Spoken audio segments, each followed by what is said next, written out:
দেশে গণতান্ত্রিক ক্যাম্পাস প্রতিষ্ঠায় শিক্ষার্থীদের সাথে ছাত্রদল কাজ করবে বলে জানিয়েছেন সংগঠনের সাধারণ সম্পাদক নাসির উদ্দিন নাসির। মঙ্গলবার বরিশাল বিশ্ববিদ্যালয় ক্যাম্পাসে শিক্ষার্থীদের সাথে মতবিনিময়কালে তিনি বলেন, ছাত্র রাজনীতিকে নানা অপরাধমূলক কর্মকাণ্ডে জড়িয়েছে ছাত্রলীগ, যা সাধারণ শিক্ষার্থীদের রাজনীতি বিমুখ করেছে। জানান, অতীতের মতো সাধারণ শিক্ষার্থীদের পাশে থেকে কাজ করবে ছাত্রদল।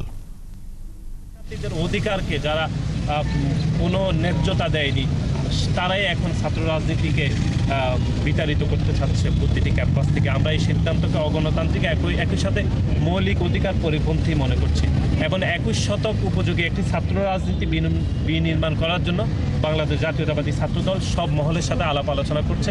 আমরা এই বিষয়ে একটি ওপেন ডায়ালগের জন্য প্রস্তুত রয়েছি। দেশের ছাত্র সমাজ এবং ক্রিয়াশীল সকল ছাত্র সংগঠন এই ওপেন ডায়ালগে তাদের বক্তব্য দিতে পারে।